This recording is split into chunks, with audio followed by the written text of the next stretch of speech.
नमस्कार, स्वागत है आपका। आप देख रहे हैं इन्फो पोस्ट न्यूज़। मैं हूं श्रीकांत सिंह।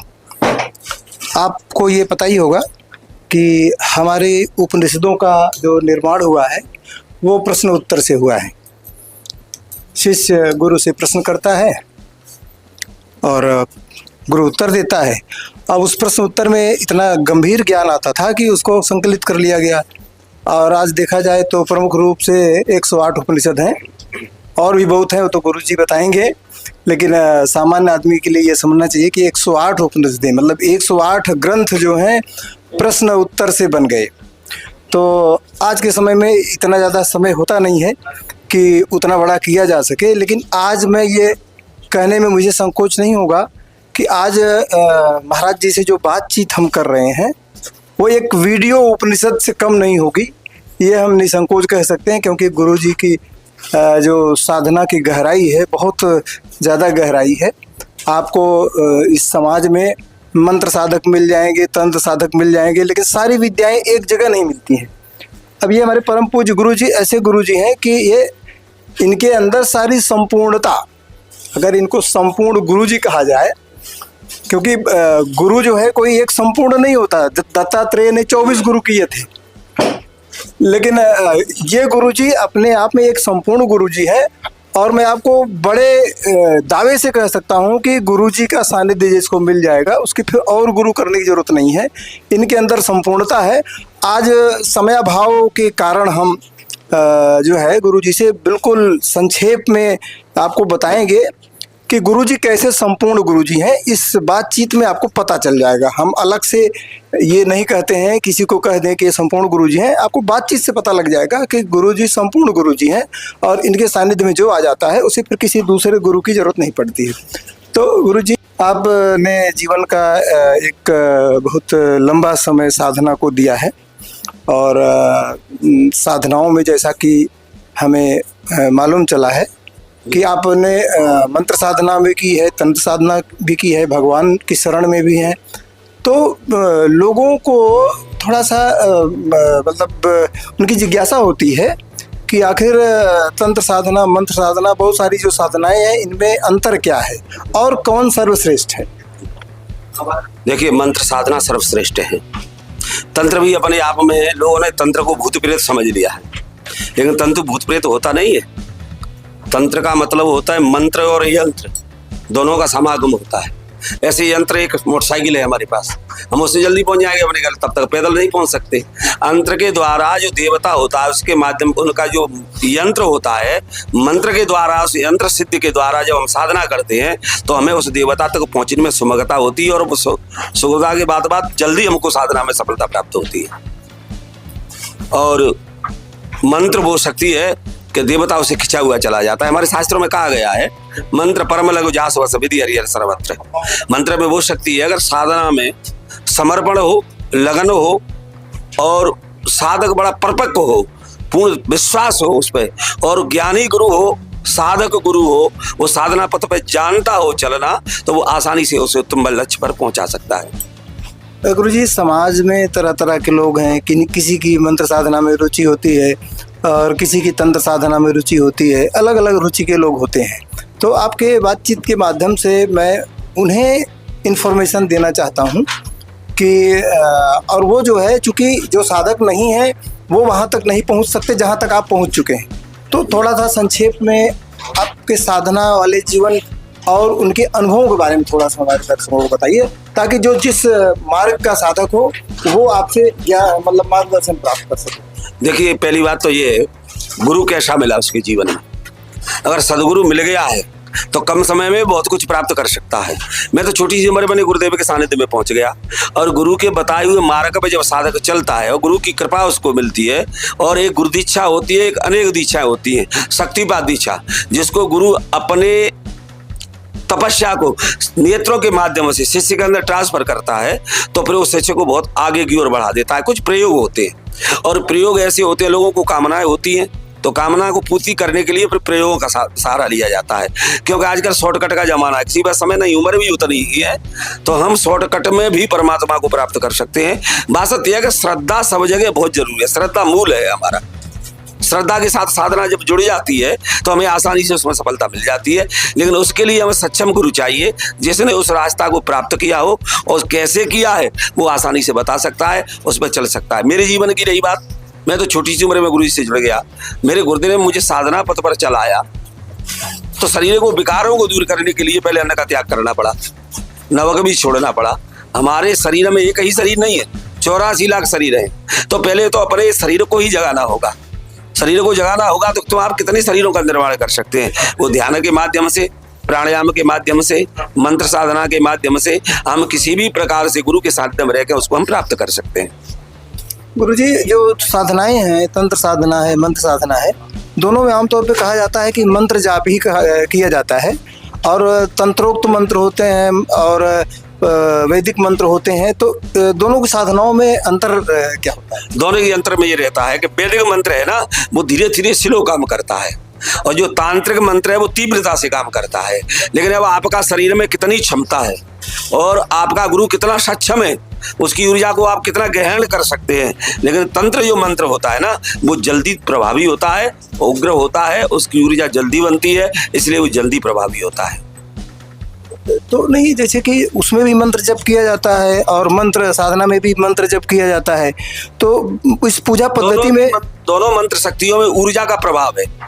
जो वैदिक मंत्र है ना, वो धीरे धीरे ऊर्जा प्रवाह करते हैं और जो तांत्रिक मंत्र है वो जल्दी तीव्रता करते हैं। तब शक्तियों का प्रभाव दौड़ता है ना, तो फिर साधक में उसकी क्षमता होना चाहिए, वो सक्षम गुरु के माध्यम से ही हमको प्राप्त हो सकती है। अच्छा गुरुजी, कुछ लोग तांत्रिक मार्ग में इसलिए आना चाहते हैं कि उनकी रुचि चमत्कारों में है, कोई जल्दी से जादू करके दिखा दें, कुछ इस तरह का। तो इसमें क्या है? मतलब तंत्र साधना नहीं, वो वाम मार्ग की साधना है, भूत प्रेतों की साधना है। और वो बीता हुआ तो बता सकते हैं लेकिन भविष्य का नहीं बता सकते। भूत का मतलब ही बीता हुआ है। ये पर्चा बना रहे हैं लोग आजकल, हनुमान जी की आड़ में, देवी की आड़ में। देवी देवता कान में किसके में करेंगे 24 घंटा बात? भूत प्रेत 24 घंटा रहते हैं, लेकिन वो पतन का कारण है।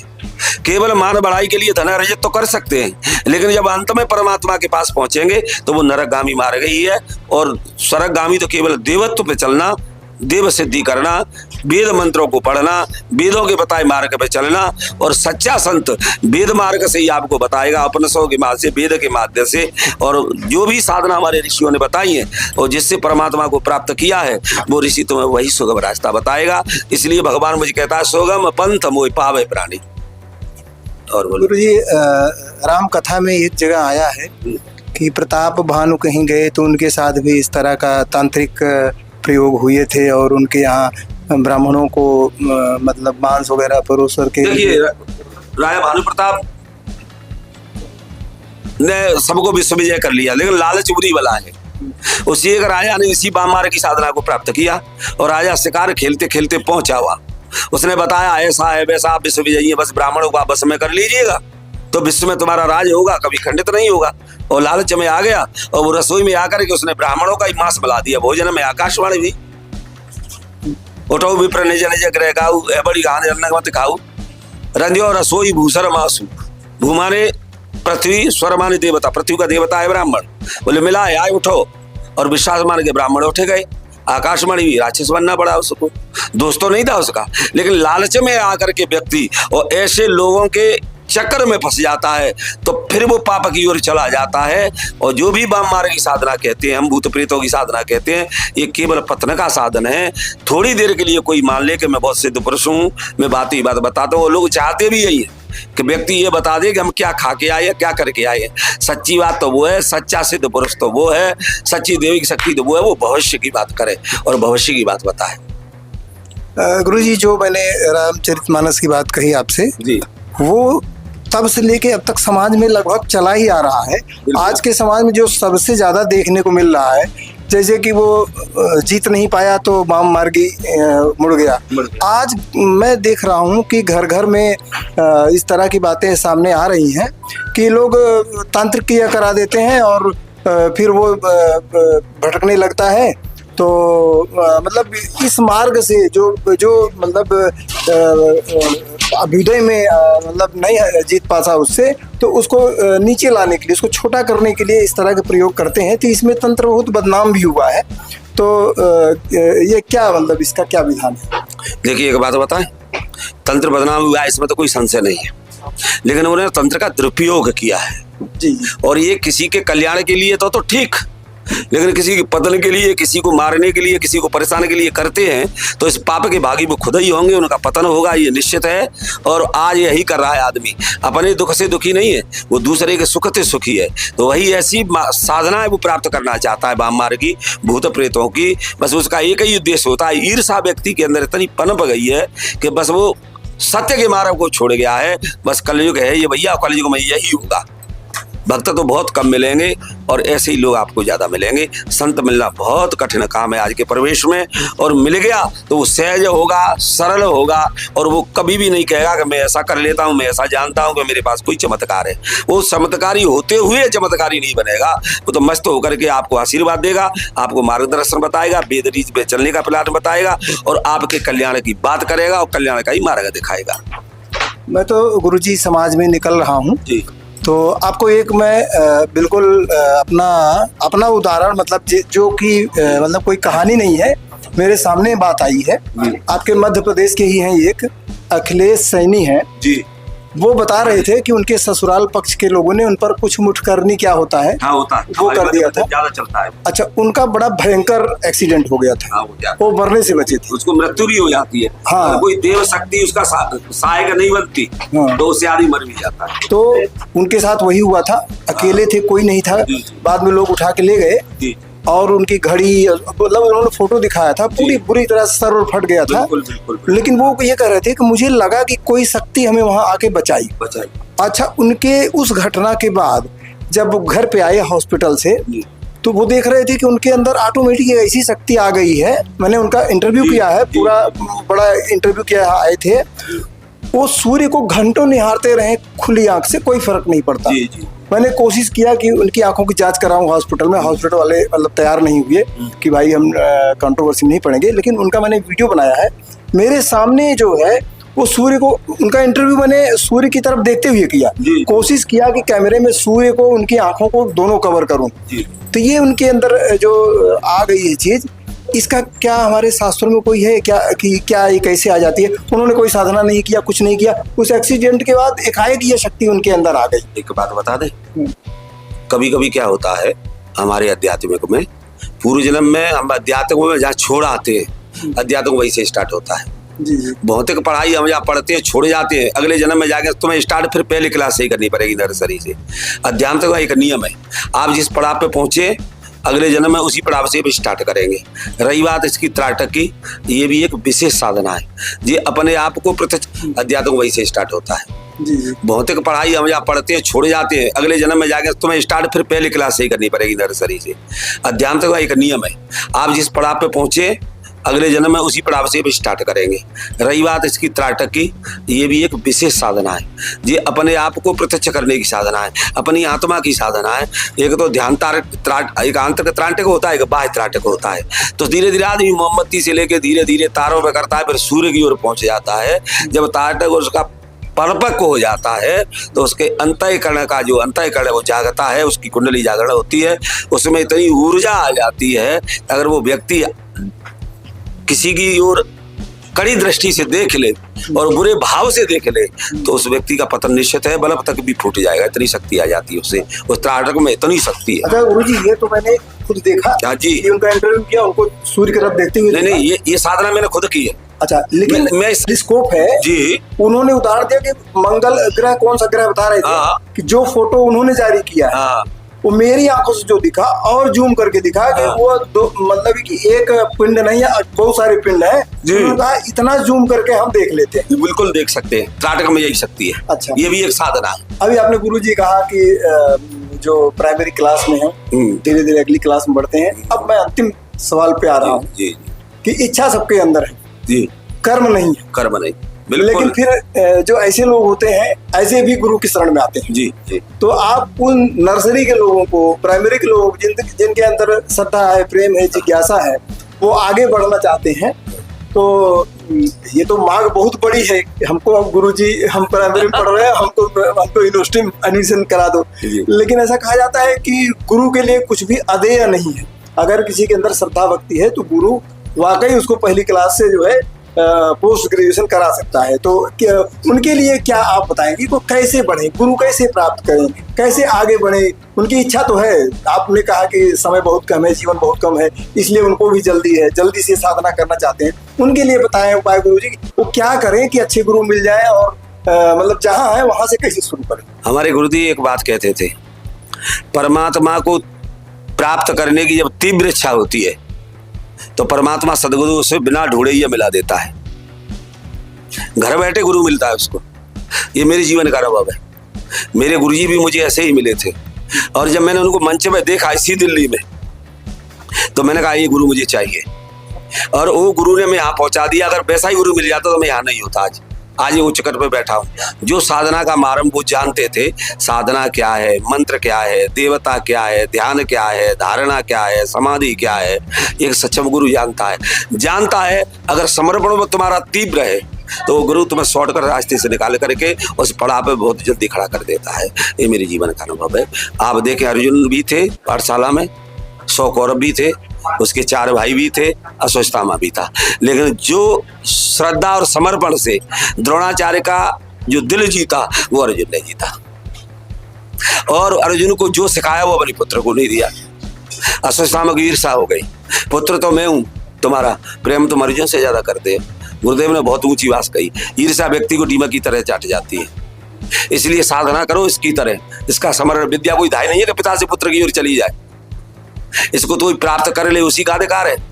और अर्जुन तो वो नर है, इस कारण मुझे नारायण के दर्शन होंगे। रात को अपने पुत्र को एकांत में चकाऊ की विद्या सिखा रहे थे। रात के 12 बज रहे थे, विद्यार्थी सो रहे थे, दौड़ के आए अर्जुन, आकर के खड़े हो गए, प्रणाम किया। और जब गुरुदेव ने कहा बेटा ये तो सोने का समय, बोले नहीं, जब गुरु शिक्षा दे रहा हो वो सोने का समय होता ही नहीं है। गुरुदेव खड़े हुए, छाती से लगा लिया और कहा मुझे लगता है कि तू मेरे पे कुछ नहीं छोड़ेगा। श्रद्धा और समर्पण में वो शक्ति है कि गुरु देने के लिए विवश हो जाता है। गुण तत्व नहीं साध दुरावे, जो आरती अधिकारी पावे। देखा आपने कि गुरु जी ने कितने सरल शब्दों में आपके लिए रास्ता बताया है। और दरअसल क्या है, गुरु जी जो कह रहे हैं ना कि गुरु मिलन, अब गुरु जी की कथा होती है, सैकड़ों लोग, हजारों लोग आते हैं, उनमें से कितने लोग सच्चे में गुरु जी से मिलते हैं? बिल्कुल सच्चाई। तो अगर आपके अंदर वो सच्चाई आ जाएगी तो गुरु जी, जैसे कि मैं भी अपना सौभाग्य मानता हूँ कि मेरे अंदर, मैं जानता हूँ कि मेरे अंदर कुछ ऐसा था कि गुरु जी के इतने निकट से मैं आज इनसे बात कर रहा हूँ। मेरे भी अंदर तड़प थी गुरु जी की, और गुरु जी के साथ मैं जो आया हूँ ये भी उसी का परिणाम है। तो आप भी यही कर सकते हो। आप गुरु जी के पास आओगे, प्रसाद। मैं आपके चैनल के माध्यम से कहना चाहता हूँ, क्योंकि आप इसको कई हजार आदमियों को दिखाएंगे। पहली बात तो मैं अपना एड्रेस बोल देता हूँ आपके चैनल के माध्यम से। मैं श्री पंचायती महानिर्माणी अखाड़े से एक महामंडलेश्वर हूँ। मेरा नाम है श्री अनंत श्री विभूषित महामंडलेश्वर स्वामी पंचमानंद जी महाराज। स्थान का नाम है बरखंडी सरकार, निकलधाम, गहपरा, तहसील जौरा, जिला मुरैना, मध्य प्रदेश में निवास करता हूँ। जो भी साधना का इच्छुक है और जो साधना वास्तव में करना चाहता है, इसको प्राप्त करने की इच्छा है शक्तियों की, तो आश्रम में आकर के मुझसे मिल सकता है। तो दिखा गुरु जी कितने कृपालु हैं। मैं तो संकोच बस गुरु जी से नहीं पूछ रहा था कि लोग गुरु जी को परेशान करेंगे, लेकिन गुरु जी देखिए कितने, मतलब कितनी करुणा है कि ये जो है। लेकिन आपको भी कुछ करना पड़ेगा। गुरु जी से आप भौतिक रूप से मत मिलिए, भौतिक रूप से अपने रिश्तेदारों से मिलिए, सबसे मिलिए। गुरु जी से आप मिलना है तो आत्मा से मिलिए, क्योंकि आप भौतिक रूप से जाओगे, गुरु जी प्रसाद देंगे, फूल देंगे, उसका भी लाभ आपको मिलेगा। लेकिन अगर गुरु तत्व को आप प्राप्त करना चाहते हैं तो गुरु जी से आप भौतिक रूप से मिलने मत आओ, गुरु जी के पास भीड़ लगाने मत आओ, इससे गुरु जी को असुविधा होती है। अगर गुरु जी से मिलना है तो गुरु जी के लेवल पर बनाइए अपने को, और गुरु जी खुद आपको बुलाएंगे। गुरु जी जैसे मुझे गुरु जी ये उपलब्ध हुए हैं, ऐसे ही आप सबको उपलब्ध हो जाएंगे। और उस चीज़ को आज गुरु जी ने जो इंटरव्यू में कहा है, ये बहुत बड़ी बात कही है कि किसी से क्या, गुरु जी से खास तौर पे भौतिक रूप से मत मिलिए, आंतरिक रूप से मिलिए। उनके चरण आप छूते हैं, आपको आशीर्वाद मिलता है, लेकिन चरण छूने से ज़्यादा बड़ा छूना क्या होता है, उनके मार्ग पर चलिए, उनकी बातों को मानिए। वो चरण छूने से ज़्यादा बड़ी बात है। आप गुरुजी, अगर गुरुजी की बातों को आप मानते हैं तो आप गुरुजी को आत्मा के छूते हैं, चरण से भी जो अंदर की चीज़ है। तो गुरुजी को आप आत्मिक रूप से प्राप्त करिए। भौतिक रूप से गुरुजी के साथ सेल्फी लेना, ये सब करना, ये इससे ज़्यादा फायदा नहीं है। गुरुजी की आत्मा से जुड़िए और गुरुजी इतने उदार हैं, आप आज आपको एड्रेस दे दिए, सारा कुछ दे दिए। जब इतनी उपलब्धता है तो आपको किस बात की बेचैनी, सिर्फ अपने को थोड़ा सा चेंज करना है। गुरुजी सदा सर्वदा सबके लिए उपलब्ध है। इसी के साथ हम चाहते हैं इजाज़त। आप देखते रहें इन्फोपोस्ट न्यूज़। नमस्कार। अगर आपको हमारे वीडियो पसंद आते हैं तो लाइक करें, शेयर करें और चैनल को सब्सक्राइब जरूर करें। आपके ये क्लिक से हमें मिलती है नई प्रेरणा।